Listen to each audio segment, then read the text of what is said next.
أعوذ بالله من الشيطان الرجيم بسم الله الرحمن الرحيم العالمين والعاقبة للمتقين والصلاة والسلام على رسوله الكريم أما بعد. அன்பிற்குரிய சகோதர சகோதரிகளே, தொடர்ந்து நிறைய தஃப்சீருடைய வகுப்புகளை நாம் பார்த்து வருகிறோம். நிறைய சூறாக்களுடைய விளக்கங்களை பற்றி நாம் தெரிந்திருப்போம். அன்பிற்குரிய சகோதர சகோதரிகளே, என்னதான் இருந்தாலும் நாம் தராவினுடைய தொழுகை கிட்டத்தட்ட 1 மணி நேரத்துக்கு மேல் நின்று அதற்கு பின்னால் 15 ஒரு 20 நிமிடம் அமர்ந்து தஃப்சீருடைய வகுப்பை கேட்பது என்பது ஒரு சிரமமான விஷயம்தான். ஆனால் அன்பிற்குரிய சகோதரன், நாம் கேட்கக்கூடிய இந்த விஷயங்களும் நாம் தெரிந்துக்கூடிய இந்த கல்வி என்பது இது சாதாரண கல்வி கிடையாது. இது ஏதோ ஒரு சாதாரண மனிதனுடைய தனிப்பட்ட வாழ்க்கையை பற்றிய விஷயம் கிடையாது. அல்லாஹ் ரப்புல் ஆலமீனுடைய வார்த்தைகள், அவனுடைய வார்த்தைகள் புத்தகம் வடிவில் இருக்கிறது. இதை நாம் தெரிந்து கொள்வதற்காக அமர்ந்து கொண்டிருக்கிறோம். எனவே அன்பிற்குரிய சகோதரன், நாம் ஏன் அமர்ந்து இருக்கிறோம்? காலும் மஅதிரத்தின் இலா ரப்பிக்கும், நாளை மறுமை நாளில் அல்லாஹ்விடத்தில் ஒரு சாக்கு சொல்வதற்காக. யா அல்லாஹ், நான் நீ வழங்கிய இந்த வேதத்தை படிப்பதற்காக இந்த குறிப்பிட்ட வகுப்பில் நான் அமர்ந்தேன், நான் கற்றேன் என்ற ஒரு சாக்கு அல்லாஹ்விடத்தில் நாம் சொல்ல வேண்டும். எந்த ஒரு விஷயமும் இல்லாமல் வெறும் கையுடன் நிற்பதற்கு பதிலாக நாளை மறுமை நாளில் இப்படிப்பட்ட கல்வி சார்ந்த வகுப்பில் நாம் அமர்ந்து அல்லாஹ்விடத்தில் நம்முடைய நேரத்தை எப்படி கழித்தோம் என்ற ஒரு சாக்கை நாம் சொல்லிவிட்டோம் என்றால் அந்த கேள்விக்கான பதில் முடிந்துவிடும் என்பதை நாம் பார்த்து கொள்ளலாம். எனவே அன்பிற்குரிய சகோதரர்களே, நாம் கேட்கக்கூடிய விஷயங்கள் என்னதான் நமக்கு தெரிந்திருந்தாலும் சரி, இதற்கு முன்பாக இதை பற்றி அதிகமாக தெரிந்திருந்தாலும் சரி, சொல்லக்கூடிய விஷயங்களை கவனமாக கேட்டு வாழ்க்கையில் அமல்படுத்த வேண்டும். அதாவது தஃப்சீர் எப்படி வெறும் கேட்டு செல்வதற்கான விஷயம் கிடையாது. வாழ்க்கையில் ஒவ்வொரு நிமிடமும் நம்முடைய வாழ்க்கையில் செயல்படுத்தக்கூடிய ஒரு விஷயமாக தான் இது இருக்கிறது என்பதை நாம் பார்த்துள்ளோம்.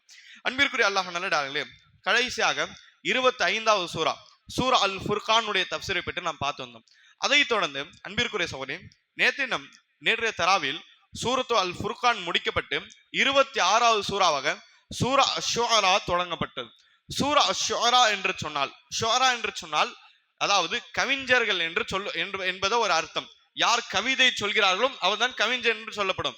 அல்லாஹ் பண்பையில் கவிஞர்கள் என்று பேசுகிறான், கவிதை பாடுபவர்கள் என்று அல்லாஹ் பேசுகிறான். ஏன் இந்த சூறாவுக்கு கவிதை பாடுபவர்கள் என்று அல்லாஹ் பெயர் வைத்தான் என்றால், இந்த சூறாவுடைய இறுதி 5 வசனம் நாம் பார்த்தோமானால் கவிதை சொல்லுபவருடைய நிலைப்பாட்டை எல்லாம் பேசுகிறான். அஷ்ஷுஆராஉ யத்தபிஊனல் காவூன், கவிதை சொல்லுபவர்கள் மன இச்சை தான் பின்பற்றுவார்கள்.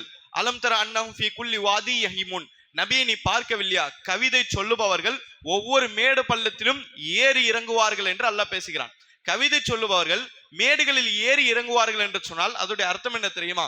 கவிதை சொல்லுபவன் யாராவது ஒரு பிடித்த நபரை புகழ வேண்டும் என்றால் அளவுக்கு மீறி புகழுவான்.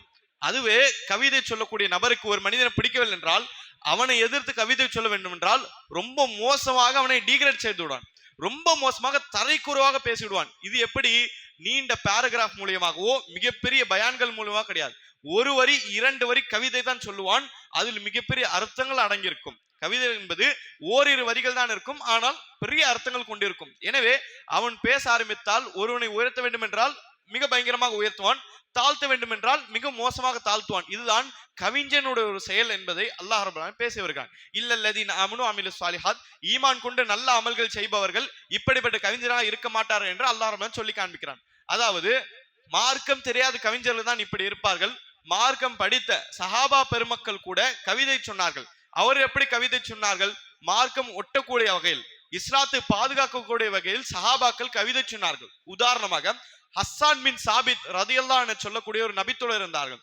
இந்த நபித்தோழரை ரசூலுல்லாஹ்வே சொல்லுவார்கள், ஹஸ்ஸானே நீங்கள் கவிதை படியுங்கள். யாருக்கு எதிர்த்து? குறைஷுடைய காஃபிர்கள் எடுத்து நீங்க கவிதை படிங்க என்று சொல்வார்கள். ஏன்? இந்த ஹஸ்ஸான் பின் சாபித் ரலியல்லாஹு அன்ஹு அவர்கள் பொதுவாக உடல் வலிமை இல்லை, இவர்கள் உடல் வலிமை கிடையாது, அப்படியே சண்டை போட முடியாது. ஆனால் நாவின் மூலியமா இவர்கள் கவிதை சொல்வார்கள். இந்த கவிதை மூலியமாக எதிரிகள் பின்வாங்கி விடுவார்கள். அந்த அளவுக்கு எதிரிகளை பற்றி இவர்கள் கவிதை சொல்வார்கள். எனவே கவிதைகளால் எதிர்க்க வேண்டும் என்று ரசூலுல்லாஹ் பொறுப்பு சாட்டப்பட்ட சஹாபியார் ஹஸ்ஸான் பின் சாபித் ரலியல்லாஹு அன்ஹு அவர்கள் என்பதை நாம் பார்த்து கொள்ளலாம். எனவே அன்பிற்குரிய சகோதரர்களே, சூரா அஷ்-ஷுஆராவில் இருக்கக்கூடிய ஒரு முக்கியமான ஒரு படிப்பு நமக்கு கிடைக்கிறது. என்னவென்றால், சூரா அஷ்-ஷுஆரா, இந்த சூறாவை நீங்கள் படிக்கும் பொழுது 7 நபிமார்களை பற்றி அல்லாஹ் பேசுகிறான். மூசா அலைஹிஸ்ஸலாம், இப்ராஹிம் அலைஹிஸ்ஸலாம், நூஹ் அலைஹிஸ்ஸலாம், ஹூத் அலைஹிஸ்ஸலாம், சாலிஹ் அலைஹிஸ்ஸலாம், லூத் அலைஹிஸ்ஸலாம், ஷுஐப் அலைஹிஸ்ஸலாம். இந்த 7 நபிமாருடைய வரலாற்றையும் அல்லாஹ் பேசுகிறான். எப்படி? தொடர்ந்து பேசுகிறான். ஒரு நபியுடைய வரலாற்றை பேசுவான், அந்த நபி எதற்காக வந்தார்கள், அந்த நபியோட கூட்டத்திற்கு எப்படி அழிவு வந்தது. இப்படி இந்த 7 நபிமாருடைய வாழ்க்கையும் தொடர்ந்து அல்லாஹ் கேப் இல்லாமல் தொடர்ந்து பேசுகிறான். ஒவ்வொரு நபிமாருடைய வரலாற்றை சொல்லி முடிக்கும் பொழுதும், ஒவ்வொரு இந்த 7 நபிமாருடைய வரலாற்றை அல்லாஹ் சொல்லி முடிக்கும் பொழுதும் ஒரே விதமான ஆயத்தை அல்லாஹ் திரும்ப திரும்ப திரும்ப பேசுகிறான். அது என்ன? அல்லாஹ் சொல்கிறான், இன்ன ஃபீ தாலிக லஆயா, இதில் நிச்சயமாக படிப்பினை இருக்கிறது. ஒமா கான அக்ஸருஹும் முஃமினீன், அவர்களில் அதிகமான நபர்கள் ஈமான் கொள்ளவில்லை என்று அல்லாஹ் பேசுகிறான். அதாவது மூசா அலைஹிஸ்ஸலாம் சமுதாயத்தை பற்றி அல்லாஹ் பேசுகிறான். ஃபிரௌன் மூழ்கடிக்கப்பட்ட என்று சொல்லி அல்லாஹ் சொல்கிறான், இன்ன ஃபீ தாலிக லஆயா, இதில் அவர்களுக்கு படிப்பினை இருக்கிறது என்று அல்லாஹ் சொல்கிறான். பிறகு இப்ராஹிம் அலைஹிஸ்ஸலாம் அவர்கள் நெருப்பில் வீசப்பட்டார்கள் என்ற சம்பவத்தை அல்லாஹ் பேசி பிறகு அல்லாஹ் சொல்கிறான், இன்ன ஃபீ தாலிக லஆயா, இதில் நிச்சயமாக படிப்பினை இருக்கிறது என்று அல்லாஹ் சொல்கிறான். இதே போன்று நபி நூஹ் அலைஹிஸ்ஸலாம் சமுதாயம் மூழ்கடிக்கப்பட்டார்கள். அவர்கள் அந்த மூழ்கடிக்கப்பட்ட பிறகு இந்த சம்பவத்தை எல்லாம் அல்லாஹ் சொல்லி என்ன சொல்கிறான், இன்ன ஃபீ தாலிக லஆயா, அவர்களுக்கு நிச்சயமாக படிப்பினை இருக்கிறது என்று அல்லாஹ் சொல்கிறான். இப்படி 7 நபிமாருடைய வரலாற்றை சொல்லி அவருடைய கூட்டத்தார்கள் எப்படி அழிவு வந்தது, அதாப் வந்தது என்று சொல்லி அல்லாஹ் சொல்கிறான், இன்ன ஃபீ தாலிக லஆயா, நிச்சயமாக அவர்களுக்கு படிப்பினை இருக்கிறது என்று அல்லாஹ் சொல்லி காண்பிக்கிறான். இந்த அவர்களுக்கு படிப்பினை இருக்கு என்று அல்லாஹ் சொல்கிறானே, இந்த முதலாவது அவர்களுக்கு யார் என்று தெரியுமா? அந்த அதாபை கண்ணால் கண்ட முஃமின்கள். இந்த நபியுடன் சேர்ந்து ஒரு கூட்டத்தினர் உயிர் பிழைத்திருப்பார்களே, இந்த உயிர் பிழைத்த இந்த கூட்டத்தினர் அழிவை கண்ணால் கண்டிருப்பார்களே, கண்ட பிறகு அல்லாஹ் தான் உண்மையானவன் என்பதை இன்னும் உறுதி கொண்டிருப்பார்களே. எனவே முதலாவது படிப்பினை அந்த முஃமின்களுக்கு இருக்கிறது. எனவே அவர்களுக்கு இந்த அழிவில் படிப்பினை இருக்கு என்று அல்லாஹ் சொல்கிறான். அடுத்ததாக இரண்டாவதாக, இந்த வரலாற்றை படிக்கக்கூடிய, இந்த வரலாற்றை கேட்கக்கூடிய ஒவ்வொரு முஃமினுக்கும் இதில் மிகப்பெரிய படிப்பினை இருக்கிறது அல்லாஹ் சொல்லி காண்பித்து அடுத்ததாக என்ன சொல்கிறான், ஒமா கான அக்ஸருஹும் முஃமினீன், அவர்கள் அதிகமான நபர்கள் ஈமான் கொண்டவர்கள் கிடையாது என்பதை அல்லாஹ் சொல்லி காண்பிக்கிறான். ஒரு விஷயத்தை நாம் கேட்கிறோம், அதாவது வானிலை, ஏதாவது ஒரு இயற்கை சீற்றத்தை நாம் பார்க்கிறோம், அல்லது இயற்கை சீற்றமான விஷயங்கள் நாம் கேட்கிறோம். பார்த்தும் அல்லது கேட்டும் படிப்பினை எடுக்க வேண்டும் என்பதுதான் இப்படிப்பட்ட விஷயங்கள். 7 சமுதாயம் அழிக்கப்பட்டார்களே, 7 சமுதாயம் அழிக்கப்பட்ட முழு வரலாற்றும் இயற்கை சார்ந்த விஷயங்கள். சில நபர்கள் தண்ணீரால் அழிக்கப்பட்டு இருப்பார்கள், சில நபர்கள் வானத்திலிருந்து கற்களை வந்து அழிக்கப்பட்டு இருப்பார்கள், சில நபர்கள் சப்தத்தால் அழிக்கப்பட்டிருப்பார்கள், சில நபர்கள் காற்றினால் அழிக்கப்பட்டிருப்பார்கள். இப்படி இயற்கை சார்ந்த விஷயங்களால் அழிக்கப்பட்டிருப்பார்கள். எனவே இதை கண்டு நீங்கள் படிப்பினை பெறுங்கள் என்பதை அல்லாஹ் ரப்பல் சொல்லி காண்பிக்கிறான். இதை தான் சூரா தௌபாவில் அல்லாஹ் சொல்லி காண்பிக்கிறான். அவலா யரவுன அன்னஹும் யுஃப்தனூன், அவர்களுக்கு தெரியாதா அவர்கள் சோதிக்கப்படுவார்கள். ஃபீ குல்லி ஆமின் மர்ரத்தன் அவ் மர்ரத்தைன், வருடத்தில் ஒரு முறையோ வருடத்தில் 2 முறையோ அவர்கள் சோதிக்கப்படுவார்கள் என்பதை அவர்களுக்கு தெரியாதா என்று அல்லாஹ் கேட்கிறான். அவர்கள் என்றால் நாம் தான். நாம் வருடத்தில் ஒரு முறையோ வருடத்தில் 2 முறையோ சோதிக்கப்படுவோம். இதை சிந்திக்க மாட்டீர்களா என்று அல்லாஹ் கேட்கிறான். எப்படி சோதனை வரும்? தனிப்பட்ட நபர்களுக்கு தனிப்பட்ட முறையில் சோதனை வரும். நாம் பார்த்திருப்போம், எந்த நம்முடைய வாழ்க்கையில் இத்தனை வருடம் வந்திருக்காத சோதனை இந்த வருஷம் எனக்கு வந்திருக்கிறது என்று நாம் சிந்திக்கும் அளவுக்கு புது பிரச்சனை வந்திருக்கும். இப்படி இல்லையா? இது தனிப்பட்ட வாழ்க்கை. பொது வாழ்க்கையில் பார்த்தோமானால் நம்முடைய ஊரில் இப்படிப்பட்ட விஷயம், இப்படிப்பட்ட இயற்கை சீற்றம் ஏற்பட்டிருக்கவே இருக்காது. ஆனால் திடீரென்று ஏற்பட்டு இருக்கும். இதுதான் அல்லாஹ் சொல்லி காண்பிக்கிறான், சிந்தியுங்கள். என்ன சிந்தியுங்கள்? அல்லாஹ் ரப்பல் ஒருத்தன் இருக்கிறான், நீங்கள் செய்யக்கூடிய செயல்களை கண்காணித்துக் கொண்டிருக்கிறான். எப்பொழுது வேண்டுமானாலும் அல்லாஹ் உங்களை பிடித்து விடுவான் என்பதை நீங்கள் சிந்தியுங்கள் என்று அல்லாஹ் சொல்லி காண்பிக்கிறான். எனவே அன்பிற்குரிய சகோதரி, இதற்கு முன்னால் இந்த சமுதாயம் எல்லாம் அவர்கள் அல்லாஹ்வுக்கு மாறு செய்ததன் காரணமாக, அல்லாஹ் அவர்கள் அனுப்பப்பட்ட தூதர்களை மறுத்ததன் காரணமாக அழிக்கப்பட்டார்கள். இந்த அழிக்கப்பட்ட சம்பவத்தை பார்த்து நாம் படிப்பினை பெற வேண்டும் என்பதை அல்லாஹ் சூரா அஷ்-ஷுஆராவில் சொல்லி காண்பிக்கிறான். அடுத்ததாக அன்பிற்குரிய சகோதரி, சூரா அஷ்-ஷுஆரா முடிக்கப்பட்டு நாம் பார்த்துள்ளோம். சூரத்து ஷுஆராவுக்கு பிறகு 27வது சூறாக சூரா அன்-நம்ல் தொடங்கப்பட்டது. சூரா அன்-நம்ல், நம்ல் என்று சொன்னால் எறும்பு என்ற அர்த்தம் இருக்கிறது. நம்ல் என்று சொன்னால் எறும்பு என்ற அர்த்தம் இருக்கிறது. இந்த சூரத்து நம்லுக்கு ஏன் எறும்பு என்ற பெயரை அல்லாஹ் ரப்பல் ஆலமீன் வைத்தான் என்றால், இந்த சூறாவிலிருந்து ஆரம்பத்திலிருந்து கிட்டத்தட்ட நடுவு பகுதி வரை அல்லாஹ் ரப்பல் ஆலமீன் நபி சுலைமான் அலைஹிஸ்ஸலாமுடைய வரலாற்றை பற்றி பேசுகிறான். நபி சுலைமான் அலைஹிஸ்ஸலாமுடைய வரலாற்றை பற்றி பேசுகிறான். சுலைமான் அலைஹிஸ்ஸலாமுடைய வரலாற்றில் நடந்த ஒரு சின்ன விஷயம். இந்த சின்ன விஷயத்தில் அல்லாஹ் ரப்பல் சொல்லி காண்பிக்கிறான், வஹுஷிர லி சுலைமான் வ ஜுனூதுஹு மினல் ஜின்னி வல் இன்சி வத்தைர். சுலைமான் அலைஹிஸ்ஸலாம் தன்னுடைய கூட்டத்தை திரட்டினார்கள். அதில் அந்த கூட்டத்தில் என்ன இருந்தது? ஜின்கள் இருந்தது, இன்ஸ் மனிதர்கள் இருந்தார்கள், ஒத்தைர் பறவைகள் இருந்தது, மனித சமுதாயம் இருந்தது, மனித படைகள் இருந்தது, ஜின்கள் படைகள் இருந்தது, வானத்தில் பறக்கூடிய பறவைகளோட படையும் இருந்தது என்பதை அல்லாஹ் சொல்லி காண்பித்து பிறகு ஹத்தா இதா அத்தௌ அலா வாதி நமல், இந்த சுலைமான் அலைஹிஸ்ஸலாம் அவர்களும் அவருடைய கூட்டத்தார்களும் சென்று கொண்டிருந்தார்கள். ஒரு வேலைக்காக சென்று கொண்டிருக்கும் பொழுது ஹத்தாதா வாதி நமல், ஒரு எறும்பு கூற்று, ஒரு எறும்பு புத்து இருக்குமே, இந்த எறும்பு புத்தின் பக்கமாக அவர்கள் வந்து கொண்டிருந்தார்கள். வந்து கொண்டிருக்கும் பொழுது காலத் நம்லத்துன், அந்த எறும்புகளில் ஒரு எறும்பு சொல்லியது, யா ஐயுஹன் நம்லது ஹுலு மசாக்கினக்கும், எறும்புகளே நீங்கள் உங்களுடைய வீட்டுக்குள்ளே நுழைந்து விடுங்கள், லா யஹ்திமன்னக்கும் சுலைமான் வ ஜுனூது வஹும் லா யஷ்உரூன், சுலைமான் அலைஹிஸ்ஸலாம் அவர்களும் அவருடைய படையினரும் நம்மளை மிதித்து விட வேண்டாம், அவர்களுக்கு எதுவும் தெரியாத வண்ணத்தில் நம்மளை மிதித்து விட்டு சென்று விடுவார்கள், எனவே உங்களுடைய வீட்டிற்குள்ளே நீங்கள் போகிவிடுங்கள் என்று ஒரு எறும்பு சொல்லியது என்பதை அல்லாஹ் குர்ஆனில் பதிவு செய்கிறான். அதற்கு பின்பாக ஃபதபஸ்ஸம ضاحிகம் மின் கௌலிஹா, இதை யார் கேட்கிறார்கள்? சுலைமான் அலைஹிஸ்ஸலாம் கேட்கிறார்கள். கேட்டு ஃபதபஸ்ஸம ضاحிகம் மின் கௌலிஹா, எறும்புடைய சப்தத்தை, எறும்பு பேசியது, ஒரு எறும்பு எல்லா எறும்புக்கும் அந்த ஆபத்தை சொல்லியதை கேட்டு சுலைமான் அலைஹிஸ்ஸலாம் சிரிக்கிறார். சிரித்து என்ன சிரிக்கிறார்கள்? சின்ன சின்ன விஷயங்கள் பேசக்கூடிய தன்மையை, அது கேட்கக்கூடிய தன்மை அல்லாஹ் எனக்கு கொடுத்திருக்கிறான் என்று கேட்டு அவர்கள் சிரித்தார்கள். சிரித்து சொன்னார்கள், கால ரப்பி அவுஸிஅனி அன் அஷ்குர நிஅமதக அல்லதி அன்அம்த அலை, என்னுடைய ரப்பே எனக்கு கொடுத்த நியமத்துக்கும் என்னுடைய அத்தா தாவூத் அலைஹிஸ்ஸலாம் நீ கொடுத்த நியமத்துக்கும் நன்றி செலுத்துவதற்கு எனக்கு பாக்கியம் கொடு என்று சொல்லி அவர்கள் கையேந்தி துஆ செய்தார்கள் என்பதை அல்லாஹ் குர்ஆனில் பதிவு செய்கிறான். அதாவது நாம் பார்த்து கொள்ளலாம், இந்த உலக சமுதாயத்தில் இதற்கு பின்பாகவும் வர முடியாத மிகப்பெரிய ஒரு ஆட்சி, மிகப்பெரிய ஒரு மன்னராட்சி யார் நடத்தினார்கள்? நபி சுலைமான் அலைஹிஸ்ஸலாம். நபி சுலைமான் அலைஹிஸ்ஸலாம் அவர்கள் அல்லாஹ்விடத்தில் இந்த ஆட்சியை கேட்டு வாங்கினார்கள். தன்னுடைய துஆவின் மூலமாக கேட்டு வாங்கினார். என்றென்றும் அல்லாஹ்விடத்தில் துஆ கேட்கும் பொழுது நிராசை அடைந்து விடக்கூடாது. எனக்கு இது கிடைக்காது என்ற ஒரு நிலைமைக்கு போய்விடக்கூடாது. ஹலாலான ஆசைகளா என்ன வேண்டுமானு கேட்கலாம். அது நம்முடைய சக்திக்கு மீறி இருந்தாலும் சரி, அல்லாஹ்வுடைய சக்திக்கு மீறி அது கிடையாது, நம்முடைய சக்தி தான் மீறி இருக்கு என்ற அடிப்படையில் எவ்வளவு வேண்டுமானு கேட்கலாம். சுலைமான் அலைஹிஸ்ஸலாம் என்ன செய்கிறார்கள்? அதாவது இந்த பூமியில் இதுவரை யாரும் செய்யாத ஒரு ஆட்சி எனக்கு கொடு என்று சுலைமான் அலைஹிஸ்ஸலாம் கேட்ட பிறகு அல்லாஹ் ரப்புல் ஆலமீன் அவருடைய ஆட்சியில் இதுவரை மனித சமுதாயத்தினர் சிந்திக்க கூட முடியாத அளவுக்கு மனித படைகள் இருந்தது, ஜின்களுடைய படைகள் இருந்தது, ஏன் பறவைகளுடைய படைகளும் இருந்தது. இந்த பறவைகள் பறக்கும் பொழுது மனிதர்கள், அதாவது தரைப்பகுதியில் செல்லும் பொழுது ஒரு அளவுக்கு தான் பார்க்க முடியும். ஆனால் பறவைகள் வானத்தில் செல்லும் பொழுது தூரமாக பார்ப்பார்கள். இப்படி தூரமாக பார்த்து எந்த பக்கம் செல்லணும் எந்த பக்கம் செல்லக்கூடாது என்று சொல்லி இந்த பறவைகள் வழிகாட்டும். அது மட்டும் கிடையாது, இந்த பறவைகள் ஒன்று சேர்ந்த பிறகு இந்த பறவைகள் மூலியமாக நிழல்கள் உண்டாகும். இந்த நிழல் நபி சுலைமான் அலைஹிஸ்ஸலாம் கிடைத்து நபி சுலைமான் அலைஹிஸ்ஸலாம் அவர்கள் பாதுகாப்பாக செல்வார்கள் என்பதெல்லாம் பார்த்துள்ளோம். இப்படி சிறப்பான ஒரு, அதாவது மனிதன் கற்பனை செய்ய முடியாத ஒரு ஆட்சி நபி சுலைமான் அலைஹிஸ்ஸலாம் அவரிடத்தில் இருந்தது. அப்படி ஒரு முறை தன்னுடைய போர் கூட்டத்தினுடன் சேர்ந்து ஒரு இடத்தில் பயணம் செய்து கொண்டிருக்கும் பொழுது ஒரு சப்தம் கேட்கிறது.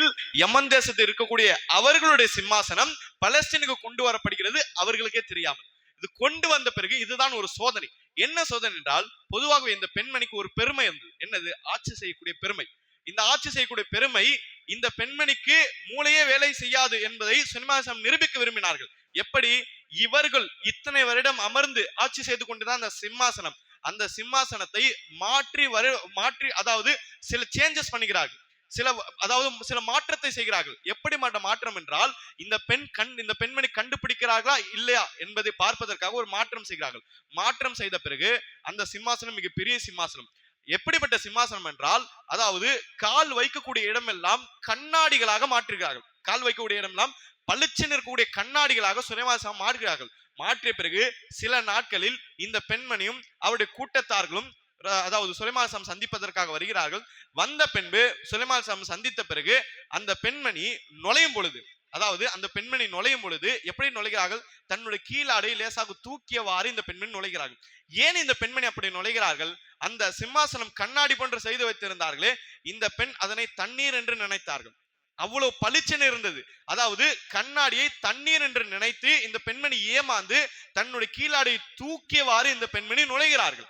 நுழைந்த பிறகு பார்த்தால் கால் வைத்த பிறகு தெரிகிறது இது தண்ணீர் கிடையாது, இது கண்ணாடி என்று தெரிய வருகிறது. அப்புறம் சொல்லப்படுகிறது, இது உங்களுடைய சிம்மாசனம், இது எடுத்து வரப்பட்டு இது மாற்றி அமைக்கப்பட்டது என்று சொன்ன பிறகுதான் அந்த பெண்மணிக்கு புரிய வருகிறது, நாம் இத்தனை வருடம் செய்திருந்த ஆட்சி எல்லாம் இது வெறும் சில்லறையான ஆட்சி, நாம் இன்னும் நிறைய பார்க்க வேண்டியிருக்கிறது, நிறைய சிந்திக்க வேண்டி இருக்கிறது என்று சொல்லி தன்னுடைய பலவீனத்தை அந்த பெண்மணி உணர்ந்தார்கள்.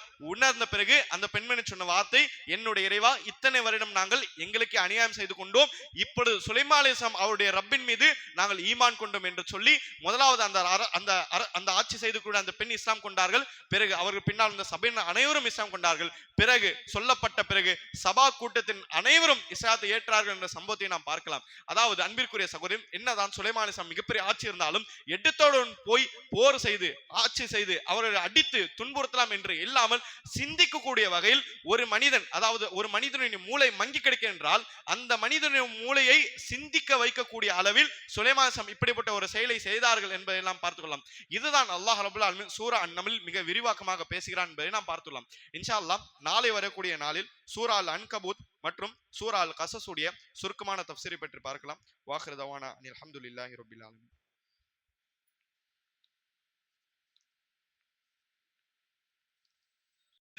யமன் தேசத்தில் இருக்கக்கூடிய அவர்களுடைய சிம்மாசனம் பலஸ்தீனுக்கு கொண்டு வரப்படுகிறது அவர்களுக்கே தெரியாமல். இது கொண்டு வந்த பிறகு இதுதான் ஒரு சோதனை. என்ன சோதனை என்றால், பொதுவாகவே இந்த பெண்மணிக்கு ஒரு பெருமை இருந்தது. என்னது? ஆட்சி செய்யக்கூடிய பெருமை. இந்த ஆட்சி செய்யக்கூடிய பெருமை இந்த பெண்மணிக்கு மூளையே வேலை செய்யாது என்பதை சுலைமான் நிரூபிக்க விரும்பினார்கள். எப்படி? இவர்கள் இத்தனை வருடம் அமர்ந்து ஆட்சி செய்து கொண்டுதான் அந்த சிம்மாசனத்தை மாற்றி அதாவது சில சேஞ்சஸ் பண்ணுகிறார்கள், சில மாற்றத்தை செய்கிறார்கள். எப்படி மாற்றத்தில் யமன் தேசத்தில் இருக்கக்கூடிய அவர்களுடைய சிம்மாசனம் பலஸ்தீனுக்கு கொண்டு வரப்படுகிறது அவர்களுக்கே தெரியாமல். இது கொண்டு வந்த பிறகு இதுதான் ஒரு சோதனை. என்ன சோதனை என்றால், பொதுவாகவே இந்த பெண்மணிக்கு ஒரு பெருமை இருந்தது. என்னது? ஆட்சி செய்யக்கூடிய பெருமை. இந்த ஆட்சி செய்யக்கூடிய பெருமை இந்த பெண்மணிக்கு மூளையே வேலை செய்யாது என்பதை சுலைமான் நிரூபிக்க விரும்பினார்கள். எப்படி?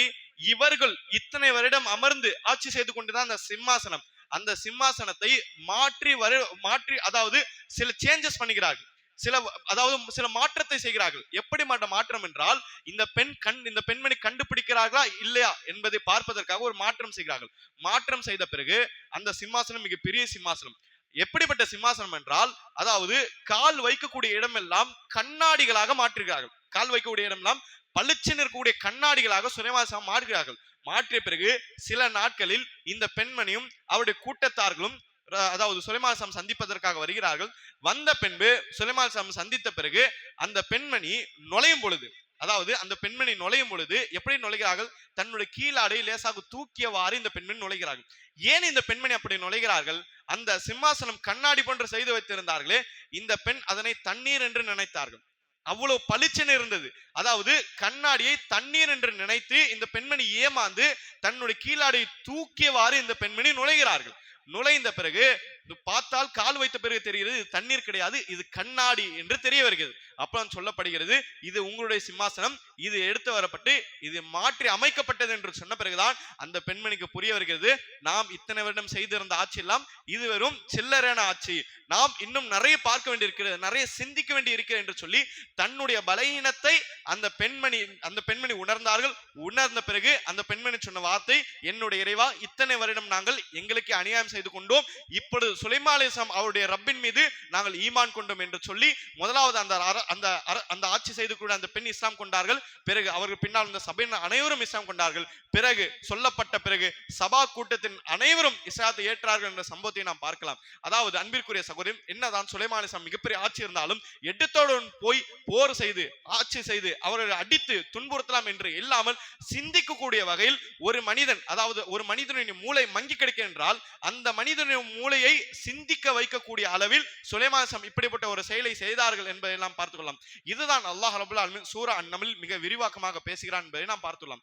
இன்ஷா அல்லாஹ் நாளை வரக்கூடிய நாளில் சூரா அல்-அன்கபூத் மற்றும் சூரா அல்-கஸஸ் உடைய சுருக்கமான தஃப்சீரை பற்றி பார்க்கலாம். வாஹிரு தவானா அனில் ஹம்துலில்லாஹி ரப்பில் ஆலமீன்.